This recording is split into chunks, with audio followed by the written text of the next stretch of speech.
তো বন্ধুরা ফাইনালি আমরা গাড়িতে চেপে পড়েছি বোলপুর যাওয়ার উদ্দেশ্যে। চলো এবার বোলপুর যাওয়া যাক। কিছু কিছু অচেনা ছেলেও ছিল, তাদের সাথে কোনোদিন পরিচয় হয়নি, তো আজকে পরিচয় হয়ে গেল। এবং তোমরা যদি শেষ পর্যন্ত দেখো তাহলে তোমরা চরম মজা পাবা। তো আমরা সাইডে থেকে বেরিয়ে পড়েছি এবং অনেকটা দূরই চলে এসেছি। তো এবার আমাদের সাথে গাড়িগুলো রেসিং করতে লেগেছে, তোমরা দেখতেই পাচ্ছ ভাই। আজকে সেই লেভেলের মজা করেছি আমরা, যাওয়ার সময় প্রচুর মজা, আসার সময় মজা। তো তোমরা শুধু কথাগুলো শুনে যাও।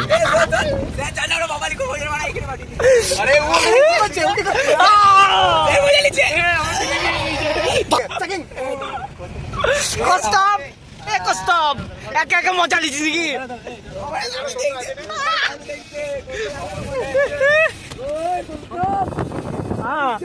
না না না না না না উল্টো পাল্টা নয়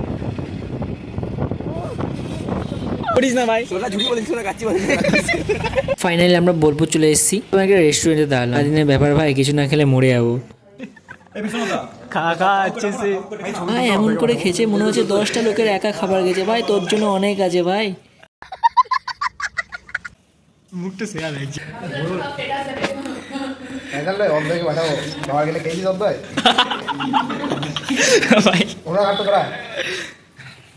জোর করে কেউ খাবে না।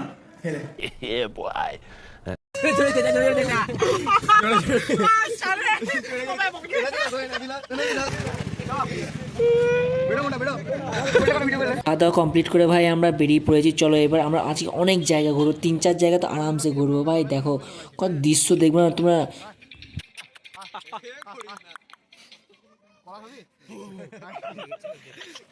এটা হলো সেই বিখ্যাত ছাতিনতলা, যেখানে রবীন্দ্রনাথ ঠাকুর তার শিষ্যদেরকে বসে পড়াতেন।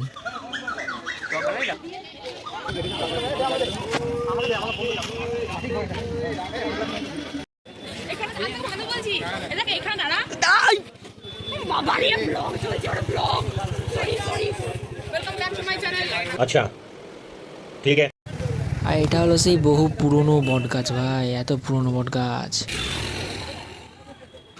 আমরা এখন বিশ্বভারতী পথ ধরে হেঁটে চলেছি। দেখতে তো কিছুই পেলাম না, সবই বন্ধ 29 তারিখ পর্যন্ত। আসাটাই ফালতু হলো বন্ধুরা। আর তা করতে করতেই আমরা চলে গেলাম সৃজনী শিল্পগ্রামে। অনেক ঘোরা হলো, এবার এইটা দেখা যাক। এটা খুবই সুন্দর একটা জায়গা, আমার তো দেখে তো ব্যাপক লেগেছে ভাই। এখানকার এক একটা কারুকার্য যা করা আছে, এখানকার ভিউ পয়েন্টটাও সেরা ছিল ভাই, সেরা। তোমরা অবশ্যই আসবা আর দেখে যাবা। এখানকার এক একটা জায়গা, এক একটা মানে সেই দেখতে।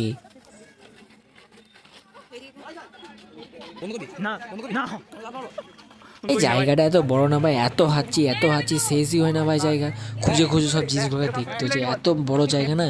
তার মধ্যে পেয়ে গেলাম আমরা এটা একটা বিখ্যাত জিনিস, কারুকার্য করার নাম জানি না। এই জায়গায় ভাই সব কিছু এত এত কারুকার্য করা আছে, কার নাম দেখবো ভাই। ওরে বাবা, এখানে গোলাপ বাগও আছে ভাই, এখানে প্রচুর গোলাপ দেখতে পেয়েছি ভাই। ভয় পেয়েছিস, এটা দেখ। তো ওয়াটারপ্রুফ ফোন নাকি দেখে আমি তোকে ফেলে আমার ফোনটা ওয়াটারপ্রুফ তাহলে তুই ইয়ে করে দিস না সাইড দিলে। এই তো আমাদের বুদ্ধদেব দাদা হাঁসের মাঝখানে দাঁড়িয়ে গেছে। ওরে বাবা, কাকাগুলো সব মাঝখানে দাঁড়িয়ে। ভাই সাহ চলে গেছে, এসে আমরা তুলবো, সবই তুলবো ভাই। लेकिन एक सेकंड গরুর গাড়িটা কার বাবার বাড়ে ভাই, এখানে ফেলে দিয়ে চলে গেছে। ধর কারোর পছন্দ হলে কমেন্টে জানিও বন্ধুরা। তার মধ্যে আমরা দেখতে পেয়ে যাচ্ছি কুটুম কাঠামো। ভাই এগুলা কে তৈরি করেছে ভাই, তাকে আমার দেখতে ইচ্ছা করে ভাই সাহ। এত বড় যে লেখাটা টানিয়ে রেখেছে, কার বাবা এসে পড়বে? হ্যাঁ, কাপড় বোনা ছাড়া দাদুরা কোনো কাজ করো না, দেখেই বোঝা যাচ্ছে ভাই। আমরা বেড়াতে এসেছি, খানিক তো কাজটা থামাও এবার। একটা ছোট্ট ফটো তুলে নিলাম।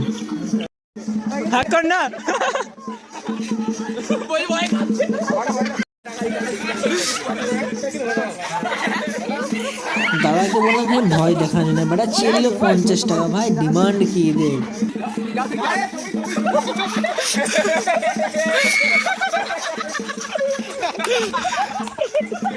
কাকু আমাদের দেখে ভাবলো কি আমি আমার বেটাকে এখানে ভয় দেখাই, কিন্তু বেটাই ভয় দেখিয়ে দিল কাকু, আর কাকু ভয় দেখাবে না। এ ভাই পালকিতে বলে দিয়েছে তোমরা যাবে নাকি? এখানেও বেটা বেগুলা পেপার চিঠি রেখে দিচ্ছে, এত কেউ পড়বে না। এখানে বউ দিয়েছে, পেপারও দিয়েছে সঙ্গে সঙ্গে। বন্ধুরা এবার বহু পুরনো যুগের মানুষরা যেভাবে সমাজে থাকতেন এবং তাদের কিছু কিছু সামগ্রী এখানে রাখা হয়েছে, তোমরা দেখো এবং আমিও দেখি। চলো একসাথে দেখা যাক। ভালো দিকে চোখ জানা এই তো আসল জিনিস ধর সর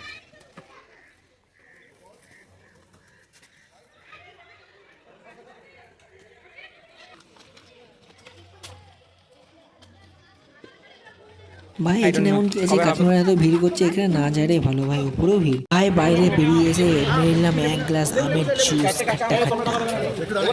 এবার আমরা শেষ ভিউ পয়েন্টে চলে এলাম, সুরুলের রাজবাড়ি, মাত্র 10 টাকা টিকিট, যাতে হয় না রাজুদার পরোটা। না না তোর জন্য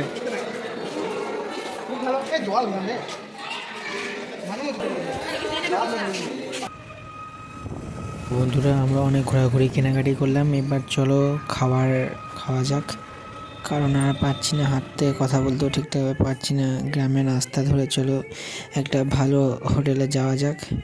তো তোমাদেরকে দেখাইছি অনেক হোটেল আছে পরপর, হোটেলটা দেখতেও খুবই সুন্দর ছিল। তো তোমরা মেনু কার্ডটাকে আমি তোমার দেখাচ্ছি, অনেক বড় মেনু কার্ড, এবং দামটাও তোমাদের দেখে খুবই পছন্দ হবে।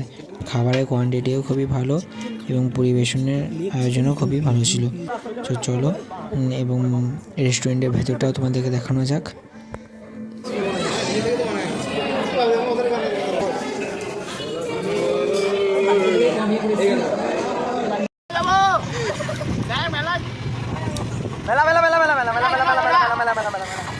তো বন্ধুরা এবার আমরা বাইরে যাই, তোমরা লাইক কমেন্ট শেয়ার করতে ভুলো না যেন।